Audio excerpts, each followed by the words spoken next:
غلطی کرتے درگزر کرنے کا جذبہ اپنے نفسوں میں ہم جگائیں۔ آپ نے کہا کہ ایک عورت نے زنا کیا تھا تو آپ صلی اللہ علیہ وسلم نے اس کو سنگسار کی سزا دی۔ اگر آج کوئی عورت زنا کرے اور سچے دل سے توبہ کرنا چاہے تو اس کی سزا کیا ہوں گی؟ دیکھیے، سب سے پہلی چیز تو یہ کہ زنا کی جو سزا ہے وہ تو تبھی دی جائیں گی جب اسلامی حکومت ہوں گی۔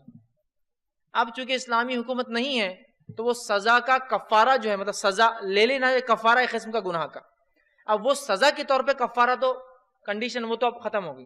اب جو چیز باقی ہے وہ یہ سچی توبہ، چونکہ زنا کے بدلے سزا اگر شرعی حکومت ہوتی، وہ جا کر اپنے آپ کو بتاتا، وہ کیس ثابت ہوتا تو دی جاتی، لیکن اب وہ شرط تو ہے ہی نہیں، اس لیے کہ اب یہاں کوئی اسلامی حکومت نہیں۔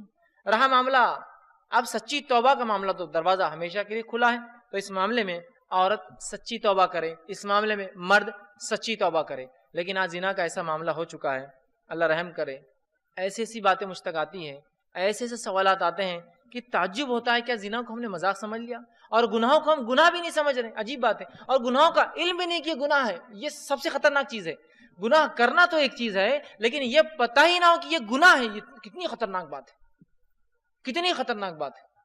ایک صاحب ایک مرتبہ جو سوال کرنے لگے کہ میں نے جو ہے روزے کی حالت میں زنا کیا تو اس کا کفارہ کیا ہے؟ کیا پوچھا سوال؟ روزے کی حالت میں نے زنا کیا، اس کا کفارہ کیا ہے؟ تو میں نے یہ سمجھا کہ شاید انگلش میڈیم کا بچہ ہوں گا تو اس کو نہیں پتا زنا اور ہم بستری میں کیا فرق ہے، بیوی کے ساتھ رہا ہوں گا لیکن سوال کیا کر رہا ہے؟ زنا کا۔ تو میں نے کہا اگر روزے کی حالت میں اگر انسان ہم بستری کر لے اپنی بیوی سے تو اس کا کفارہ 2 مہینے کے مسلسل روزے رکھنا 60 ڈیز یا 60 مسکینوں کو کھانا کھلانا۔ 2 مہینے کے روزے رکھنا، 60 مسکینوں کو کھانا کھلانا۔ میں نے جواب دیا اس کو، اس نے کہا نہیں، یہ کفارہ تو ہم بستری کا مجھے معلوم ہے، زنا کا کفارہ کیا ہے؟ سبحان، اسے پتہ ہی نہیں تھا کہ زنا جرم ہے، گناہ ہے، اس کو لگ رہا ہے یہ ایک عام بات ہے، اب کر لی تو اب کفارہ دے دینا ہے اس کو۔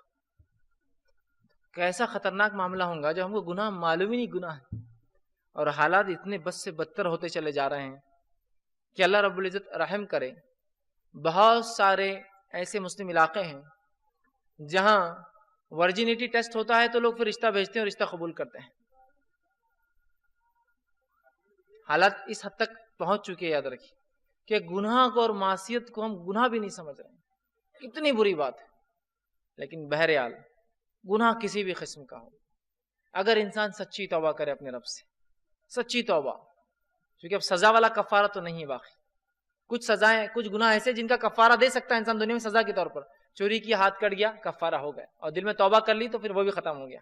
دل میں نادم نہیں ہے تو پھر تو اس کو خطرناک سزا، اس لیے کہ ہاتھ کٹے بعد بھی اس نے جو نادم نہیں ہوا۔ زنا کیا اس عورت نے، سزا کر لے لیا، اب تو وہ نہیں ہے، اب ایک معاملہ ہے وہ ہے توبہ کا، ہے نا۔ تو یہاں تو اور بھی سخت بات ہوئی نا، کوئی توبہ کرنا چاہے بھی تو کفارہ نہیں ہے اس کے لیے، تو یہ گناہ ہونے ہی نہ دے۔ لیکن آج معاملہ تو یہ ہے، حالت تو یہ ہے کہ جس کو میں سمجھتا ہوں بتانے کی ضرورت نہیں ہے، بتانے کی ضرورت نہیں، ایسے ایسے حالات اور واقعات سامنے آ رہے ہیں۔ تو لہٰذا بہرحال اگر وہ صدق دل سے توبہ، مجبوری والی توبہ قبول نہیں کرتا اللہ کہ اب تو شادی ہو گئی، اب کیا توبہ ہی مانگنا پڑے گا، اور کیا ہے، اب تو بچیاں بڑی ہو گئی تو اب ان کی شادی کا دور آ گیا تو اب شراب پینا چھوڑنا ہی پڑے گا، اب کیا ہے۔